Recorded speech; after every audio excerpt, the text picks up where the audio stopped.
Vice chancellor आहेत आणि सरांचे अनेक पुस्तकं प्रकाशित आहेत. मी विनयजींना विनंती करतो की त्यांनी तिवारी सरांचं स्वागत करावं.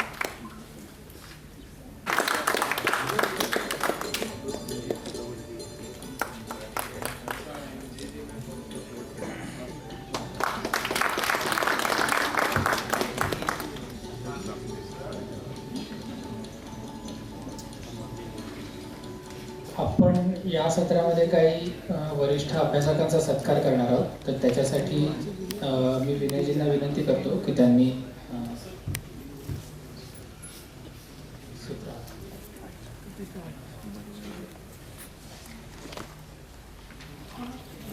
हमारे मध्य में उपस्थित टाटा समाज विज्ञान संस्था यानी Tata institute of social sciences के vice chancellor professor Badrinarayan Tiwari ji, ज्येष्ठ सामाजिक कार्यकर्ता हम सबसे परिचित श्री गिरीश प्रभुणे जी, श्री प्रकाश आवड़े जो हमारे मुख्य कार्यकारी अधिकारी हैं और शोध विभाग के दायित्व को निभाने वाले मुकुल रणभोर जी, सामने बैठे हुए सभी मान्यवर। हिंदी में इसलिए कि बद्रीनारायण जी का भाषण भी हिंदी और अंग्रेजी में होने वाला है, तो हम थोड़ा राष्ट्रभाषा का भी सम्मान करेंगे। सबसे पहले मैं तिवारी जी का यहाँ पर हार्दिक स्वागत करता हूँ, थोड़ा परिचय भी करा देता हूँ। बद्रीनारायण तिवारी जी वाइस चांसलर तो है TISS के, मगर एक बहुत जाने माने सोशल हिस्टोरियन है, जिसको कल्चरल एंथ्रोपोलॉजी कहते हैं, उसके भी ज्ञाता है। एक अच्छे हिंदी कवि है, बहुत प्रचुर मात्रा में उनका शोध कार्य है और साहित्यिक कृतियाँ भी मशहूर हैं। साहित्य अकेडमी का भी पुरस्कार उनको प्राप्त है। भारत के एक बहुत ही अग्रगण्य पब्लिक इंटेलेक्चुअल्स में उनका समावेश होता है। लगभग 3 दशकों से भी अधिक काल वो शैक्षिक और शोध से संबंधित काम कर रहे हैं। उनके विभिन्न 13 किताबें बहुत मशहूर हैं, जिसमें republic of Hindutva, the making of the Dalit public in north India, fracture tales, culture and emotional economy of migration इत्यादि पुस्तकें हैं। लगभग 10 संपादित किताबें भी हैं। He is also a very prolific writer and his columns regularly find place in the Hindu, Indian Express, Hindustan Times, the Times of India, as well as Amar Ujala and Dainik Jagran. मैं उनका फिर एक बार हृदय की गहराइयों से यहाँ पर स्वागत करता हूँ। जैसे कि हम सब जानते हैं कि इस कार्यक्रम के समापन के लिए एक अच्छा अधिष्ठान होना चाहिए। So in the presence of Badrinarayan ji, we have a very fitting kind of person to guide us in this valedictory of the concluding session.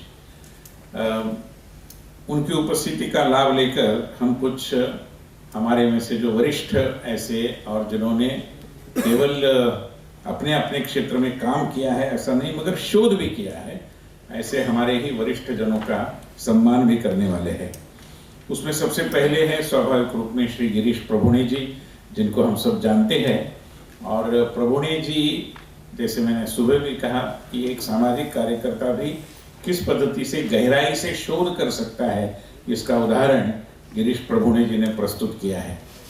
Badrinarayan जी की जानकारी के लिए मैं बता रहा हूँ कि महाराष्ट्र में जितनी सारी घुमंतु जातियाँ हैं, and specially the communities which are known as DT and NT, तो ये डीनोटिफाइड ट्राइब्स में one of the tribal communities is the Pardhi community, the hunter community kind of, and regularly they are considered as born criminals kind of in the corridors of power, right since the British period.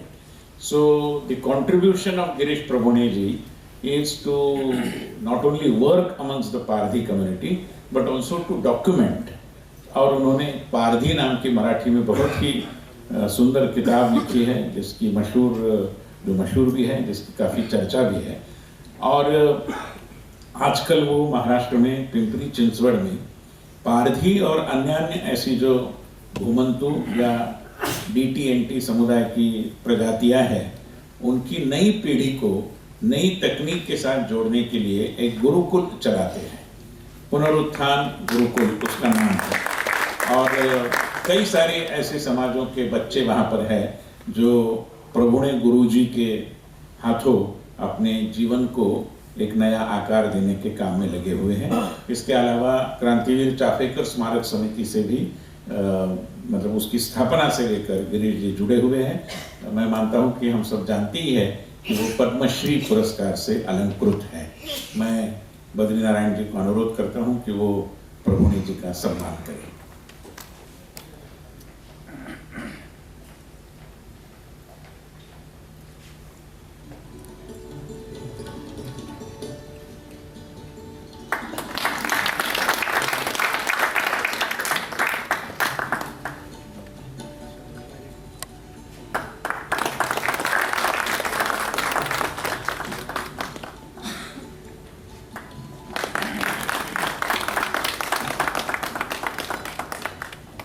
हमारे मध्य में देश के कुछ भागों से लोग आए ही हैं, मगर विदेश से भी एक व्यक्ति हमारे मध्य में उपस्थित है, श्रीमान श्रीधर दामले जी।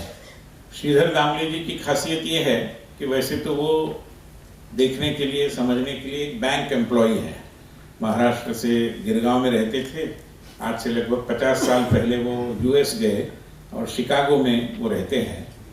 मगर राष्ट्रीय स्वयंसेवक संघ की गतिविधियों और संघ का संगठन, संगठन का शास्त्र, इसके बारे में जिसको हम सेमिनल वर्क कहेंगे, पहली बहुत गंभीरता से लिखी हुई शोधपरक किताब, रिसर्च बेस्ड बुक ब्रदरहुड इन सैफरन, जिसको वॉल्टर एंडरसन के साथ हमारे दामले जी ने लिखा है।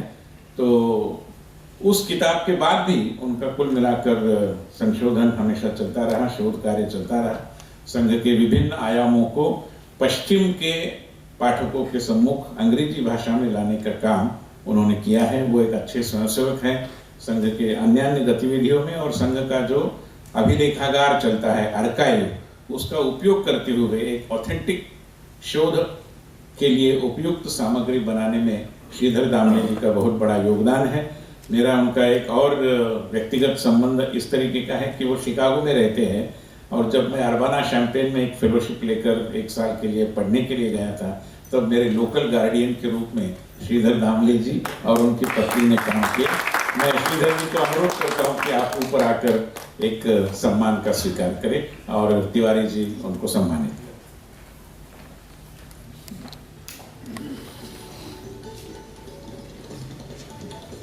He is only 84 years young.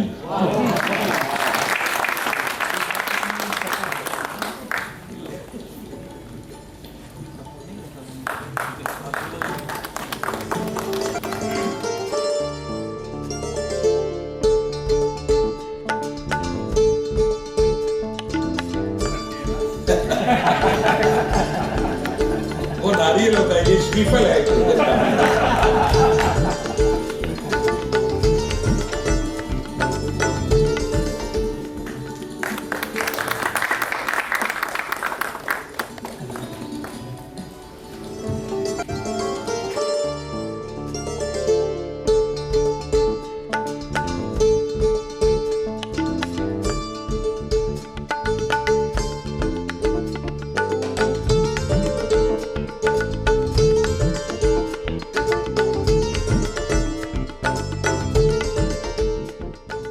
वैसे उनका परिचय हमारा हुआ ही है, हमारे आदरणीय श्री वासुदेव कामत जी।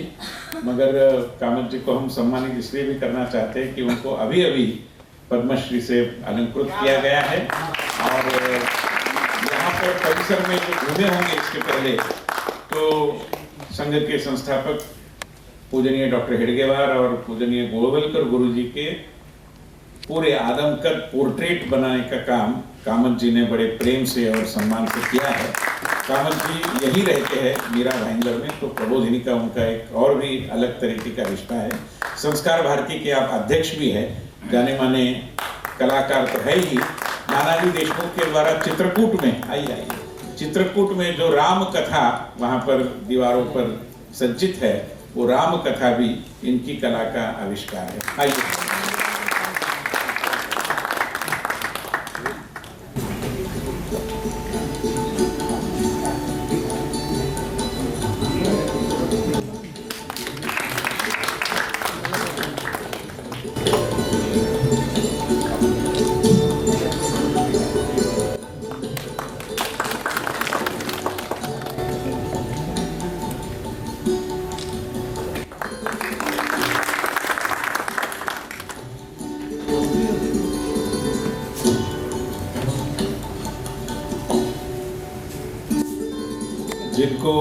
सम्मानित करते हुए हम अपनी कृतज्ञता अर्पित कर रहे हैं, ऐसे हमारे वरिष्ठ लोगों में अंतिम नाम है प्रोफेसर श्री श्यामकांत अत्रे जी का। श्यामकांत अत्रे जी लंबे समय से अखिल भारतीय विद्यार्थी परिषद का काम करते रहे, डोंबिवली में रहे, डोंबिवली के और बाद में चेंबूर के कॉलेज के प्राचार्य भी रहे, यूनिवर्सिटीज़ के कई बॉडीज़ में भी काम किया, इंग्लिश लिटरेचर पढ़ाते रहे और निवर्तमान होने के बाद उन्होंने दत्तोपंत ठेंगड़ी जी के ऊपर एक बहुत बड़ी अच्छी रिसर्च बेस्ड किताब भी लिखी है। बाकी भी बहुत सारा उनका साहित्य है। सामाजिक समरसता मंच से लंबे समय से जुड़े हुए हैं। हम माननीय अत्रे जी को सम्मानित करते हुए गौरवान्वित हो पा रहे हैं।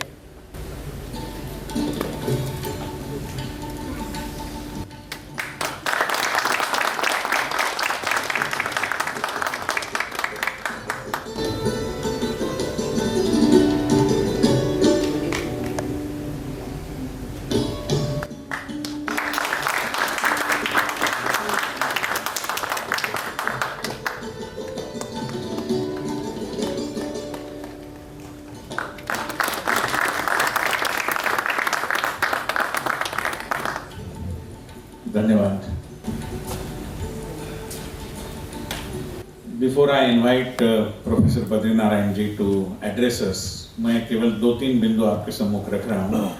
एक तो सबका आभार तो है ही कि आप लोग आए और रुके रहे, क्योंकि आना तो हो जाता है, लोग रुकते नहीं कई बार। ये स्थान थोड़ा दूर भी है, जाने की भी मतलब थोड़ी भागा दौड़ी होती है। मगर जो 2-3 चीजें मैं बताना चाहता हूँ उसमें एक है कि प्रबोधिनी मणिपाल यूनिवर्सिटी के सहयोग से एक नया फेलोशिप प्रोग्राम अभी अनाउंस करने वाली है और उसमें सामाजिक कार्यकर्ताओं, पत्रकारों और जिनको एकदम से पीएचडी का अध्ययन तो करना नहीं मगर किसी एक छोटे विषय पर जरूर अध्ययन करना है, स्मॉल रिसर्च जिसको बोलते हैं, तो उनके लिए निश्चित रूप में प्रबोधिनी कुछ न कुछ सहयोग कर सकती है, समर्थन दे सकती है। इन लोगों को जो गाइड करने की जरूरत होती है उनकी भी बहुत कमी हम महसूस करते हैं। There is a great dearth of mentors जो मेंटरिंग कर पाएंगे। तो उस दृष्टि से भी जिनकी इच्छा है कि कोई छोटा बड़ा रिसर्च प्रोजेक्ट हम करें, जिनकी इच्छा है कि रिसर्च जो भी करेगा उसको हम सहयोग करें, उनको गाइड करें, तो ऐसे लोग जरूर हमारे मुकुल रणभोर जी से संपर्क करके अपनी इच्छा प्रदर्शित करें ताकि हम एक अच्छा खासा प्रोडक्टिव, जिसका कुल मिलाकर पॉलिसी फ्रेमिंग में भी कुछ योगदान हो सकता है, ऐसा रिसर्च हाथ में ले सकते हैं या ऐसे कई रिसर्च प्रोजेक्ट्स हाथ में ले सकते हैं। अच्छे काम के लिए कभी भी रिसोर्सेस कम नहीं पड़ते, तो अच्छे काम के लिए रिसोर्स कभी भी कम नहीं पड़ेंगे। हम मतलब जिम्मेदारी से उसका उपयोग तो करते ही हैं। तो उस दृष्टि से मैं आपको फिर एक बार अपील करूंगा कि अगर आप चाहते हैं कि ऐसा कोई छोटा बड़ा रिसर्च प्रोजेक्ट करे तो without waiting for the announcement of the fellowship programme do approach Mukul Ranbhor. There is a particular system to scrutinise the applications and select the fellowship awardees. तो उस दृष्टि से आप जरूर उपयोग करें। Point number 1। दूसरा बिंदु मैं आपके सम्मुख कहना चाहता हूं कि कई बार ऐसे विषय भी होते हैं कि जिसमें आप अकेले कुछ नहीं कर सकते, 2-4 लोग मिलकर कुछ करना चाहते हैं। तो ऐसा भी अगर कोई एक ग्रुप एक्टिविटी वाला ग्रुप रिसर्च का प्रोजेक्ट है तो उसके लिए भी आप जरूर अप्रोच कर सकते हैं। तीसरी बात यह है कि जैसे प्रबोधिनी का ये पूरा ट्रेनिंग कॉम्प्लेक्स बना तो उसके बाद हमने यहाँ पर एक रिसर्चर इन रेसिडेंस नाम की एक स्कीम शुरू की। उसका अर्थ यह है कि जिस किसी को रिसर्च करना है, जो भी विषय हो, आप उसका एक आलेख बनाएं, एक प्रोजेक्ट प्रपोजल हमें भिजवा दें। There is a committee which scrutinises such applications, और अगर वो मान्य होता है, सामान्यतः तो होता ही है, तो आप यहाँ आकर 8 दिन या 15 दिन रुक कर अपने रिसर्च को अंजाम दे सकते हैं। इसमें हमारा प्रॉमिस ये रहता है कि जो किताबें आपको चाहिए आप उसकी सूची बनाइए, अगर वो हमारे लाइब्रेरी में नहीं है तो हम आपको उपलब्ध कराएंगे। यहाँ केवल निवास का जो रचना है वो पूरी तरीके से निःशुल्क है।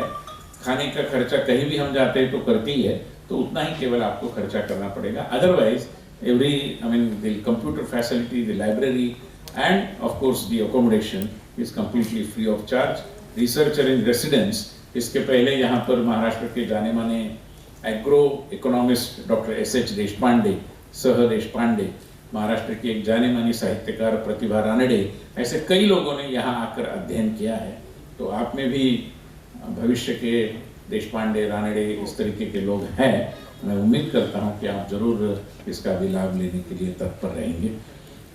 फिर एक बार आप सबके प्रति आभार व्यक्त करते हुए, और बद्रीनारायण जी कल ही कहीं से वापस आए हैं, मगर कमिटमेंट था तो उसका निर्वहन करने के लिए वो 2-2.5 घंटे प्रवास करते हुए मुंबई के एक छोर से दूसरे छोर तक आए हैं। We very heartily welcome you Badrinarayan ji. It's an honor to have you here, and I request Badrinaran ji kindly to address us. Thank you.